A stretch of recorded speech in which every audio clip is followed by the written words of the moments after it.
Welcome to Dream Body Alchemy, the podcast that fearlessly explores empowering transformations by unlocking the dormant vitality within your DNA, reshaping your mindset and unveiling your true essence, propelling you towards profound healing and expansion. Join your host, Melissa Valentine, as you embark on this journey to rewrite your story, one of activation, body alchemy, and the unapologetic embodiment of your boldest self. 5 high-value habits to up-level your mind and body in 2024. I know you want to release weight. You want to have more body confidence. You want to increase your energy with ease and flow. And these 5 things are going to help you in 2024 to expedite those results. Number 1 is I want you to take lessons from 2023. I want you to look back and go, what lessons can I learn? What didn't go well? And what do I want to improve on? What are the lessons I meant to learn and move forward with, rather than repeating them, rather just looking back on 2023 and thinking, ugh, that was not my best year. I want you to look back and actually write down the things that happened that you want to change moving forward. Look at this from a place of being grateful, because we want to be grateful for the things that we went through so that we know we don't want to go through them again. And determining what in my life needs to change. What do I really need to prioritize? What is important to me that I did not prioritize the way I needed to? Maybe there's more of a sense of urgency, because whatever you do now is going to dictate your future.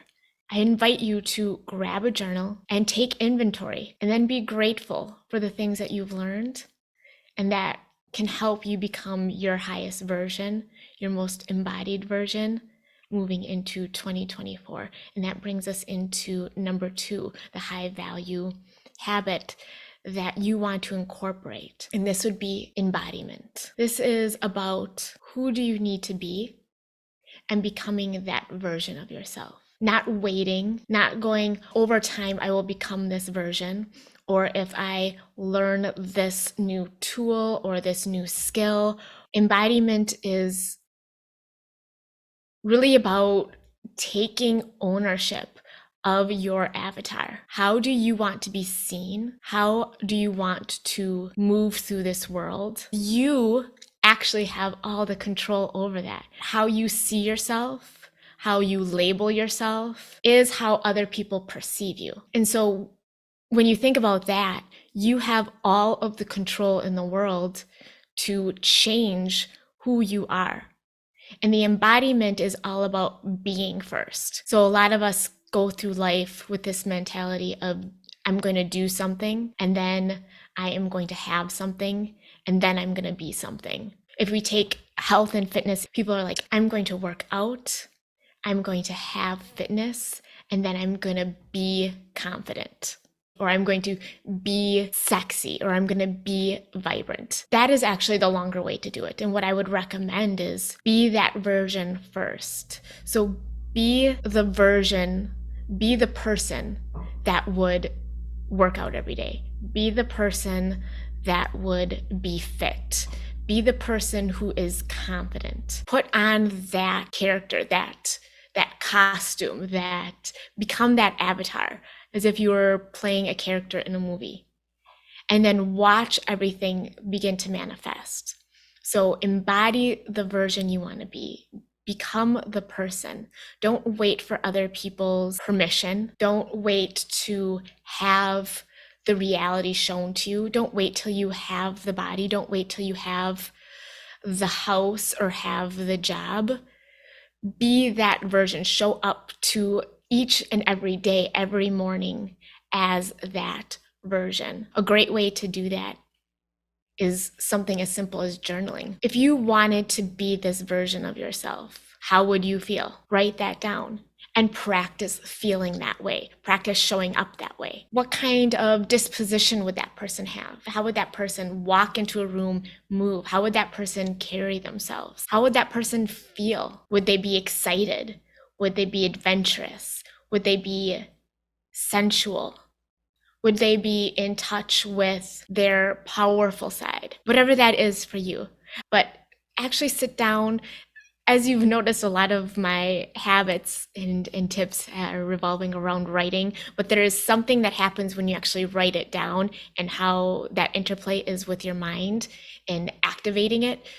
That's why I think so many people talk about journaling, but this is something that you can write down. Who is this version? When I'm working with clients, we have a practice that I have with them, a journaling practice, when we are writing out our goals. And everyone's heard of SMART goals and very specific goals, but not everyone is going to connect to a goal that is a number or a goal that has a deadline or a goal that is measurable. You might be someone who you resonate more with a goal based on its feeling. So this is even better for you because you can feel your way through it. And then you can step into that feeling and then you can have it instantly. Number 3, this high value habit, I would say focusing more on the day-to-day versus big long-term goals. We want to focus on the consistency. So if you want to be really high value, you want to start to incorporate these high value habits, it's what are you doing on a day-to-day basis that is going to matter the most. So it's not, okay, I want to achieve this ideal weight, this weight that screams vitality and aliveness and radiance. What would you need to do today? Would you need to wake up early and give yourself an extra hour in the morning to journal or meditate or go a little bit slower or do some kind of self-care? Maybe usually you're used to rushing through your routine in the morning to get ready for work. What if you woke up early and you slowed down and it was a part of your day-to-day because you felt like today matters just as much as tomorrow, next week, next year? What if today mattered more than anything else? What if the energy and effort and presence that you put into this moment today is what allowed you to create that future goal? So it's all about the consistency. It's all about the day-to-day. When are you going to wake up? What are the things you want to do in the morning? This can go back to your embodiment goal. If you were this version of yourself and you are that version of yourself, as soon as you decide to be that version of yourself, it's all a decision. What would you do first thing in the morning? What would your meals look like? What would feel good for you? If you want to eat in a certain way, your body will pull you to that and it will feel right. And so being able to be in each day and going, what would this version of me do? Am I working out? How long do I work out? Is this something that I can do every single day? How do I eat? How do I rest? How do I take care of myself? It's these little steps.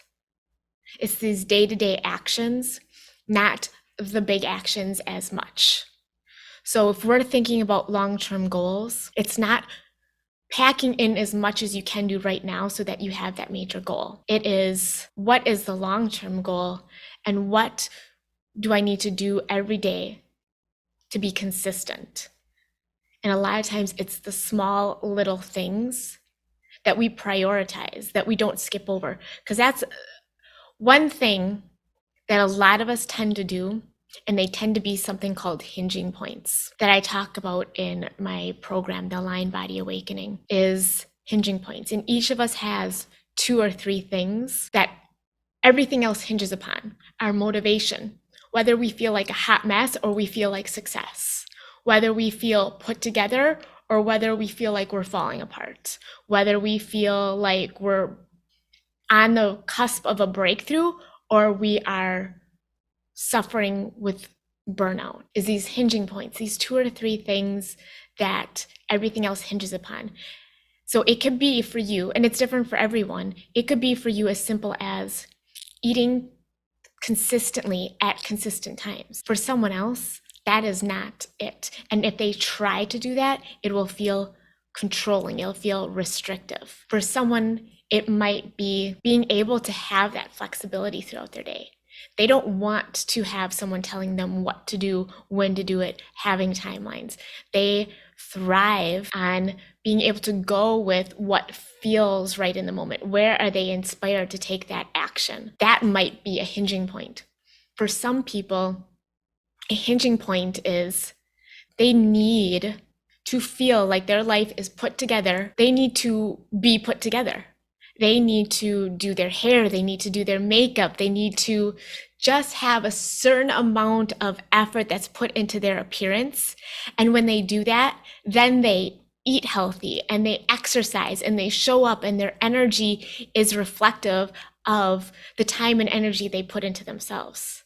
But again, this is different for everyone. Some people need to be the smartest person in the room. Some people need boundaries. There's some people who thrive on their schedule being blacked out hour per hour, and then they need to switch and they need to go to the next thing. And that's how they feel like their life is put together. So what I'm saying is, when it comes to hinging points, that's something that is small, or it could be big, but sometimes the smallest things, like when you eat, the type of workout you do, the variety of food, the non-variety, whether you are going on a big vacation once or twice a year, or you need specific breaks every single day, or maybe you're someone who just needs something once a week. This is something that if you don't make your hinging points a non-negotiable, even if everything isn't falling apart, you will feel like it's falling apart. And that can actually lower your energy so that at some point everything does fall apart. And it could be as small as everything's hinging on the fact that you skip breakfast and everything else falls apart. I know it sounds silly, but it is true. So I want you to look at your day-to-day and think, what are the things I need to do consistently every single day? Don't worry so much about the big picture. Number 4 is alignment.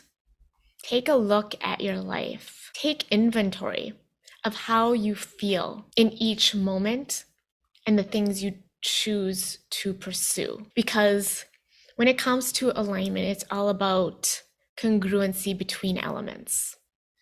And these elements are how you feel, your thoughts, your beliefs, your action, and like habit number 2, embodiment, your identity. When these things are in alignment, everything is going to upgrade for you. And so if you want your whole life to upgrade, you want everything to be in alignment.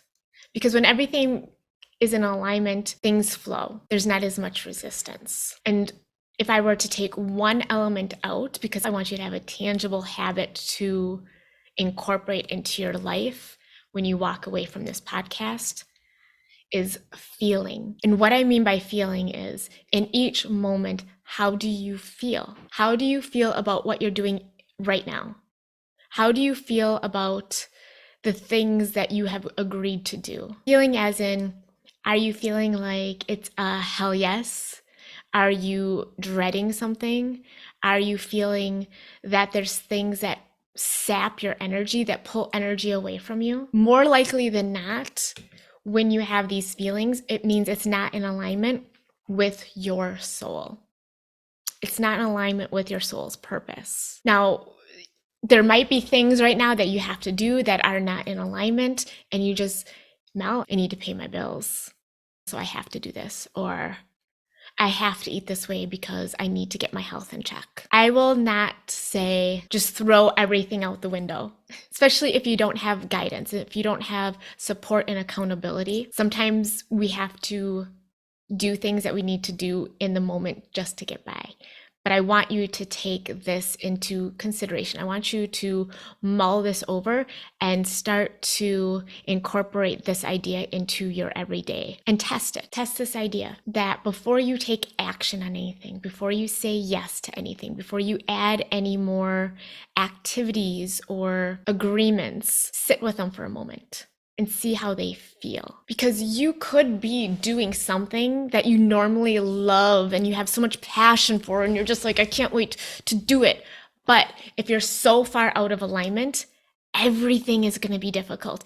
Everything's going to be a hell no, because you need to take time to get back into that alignment. So give yourself that gift of sitting with things. And even if right in this instance, you don't have that freedom, you don't have that luxury to just do the things that feel good, at least take inventory of those things. And take inventory when something is a hell yes and you do it, what the outcome is. And take inventory when you know something isn't a hell yes, but you feel like you have to, whether it is based off of societal norms, whether it is based off of urgency. Urgency is another indicator of a life lived out of alignment. So it depends on how out of alignment, how long have you been living out of alignment you have been. But take inventory of what happens when you proceed with things that are a hell yes or a hell no, and see where in your life can you start to remove the hell no's. When you start to remove those, the universe will open up space to allow more hell yeses in. But you have to begin to trust those feelings. And it could be a feeling, you could call it intuition, you could call it your gut. In human design, they call it your inner authority. The more you can be intentional and release the hell no's, open up some space. Sometimes it takes more space for you to even be able to recognize the hell yes, to feel that inspired action, to feel what is meant for you, what's in alignment. Because if you're so full of hell no's, you're so overworked, burnt out, and drained, one, everything might be a hell no because your body is just trying to clear out some space for you. You ever feel like that, where there's so much going on in your day and you feel like everything's a hell no, I have no energy, I don't like anything, I just want to lay in bed or on the couch, eat some chocolate, binge watch? I don't think there's anything wrong with that.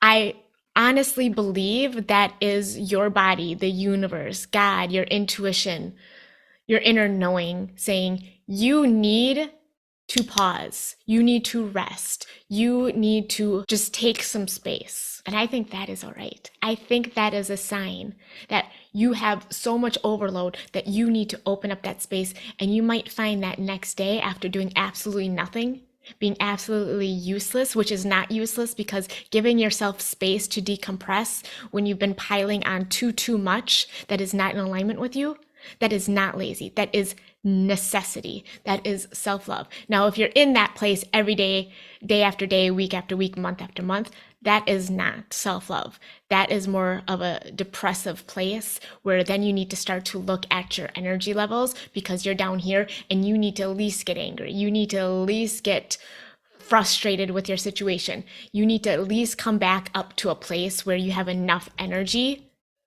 to go after the things that are going to bring you joy and passion and happiness and contentment even. The fifth high value habit to uplevel 2024 mind and body and energy is going to be decisions. We want to get really good at making decisions, because every action is going to determine your future. Every decision you make is going to determine your future.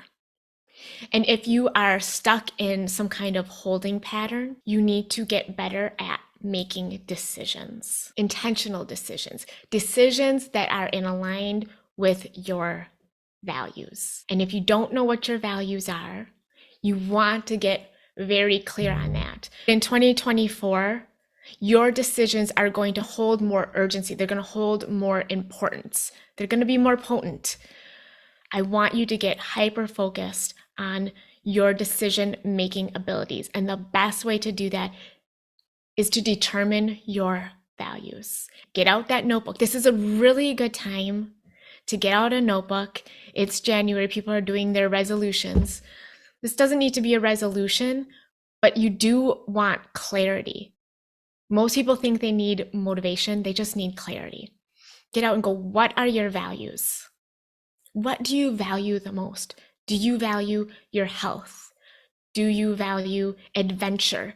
Do you value freedom? Do you value your relationships? Do you value wealth, your career, your purpose? Do you value vitality? Do you value connection?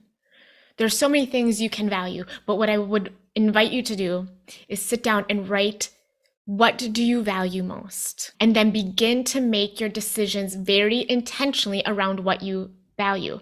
I remember in one of my programs, I would talk about values and I would have people write down their top 5 values. And then we would talk about the decisions that they were making in their lives.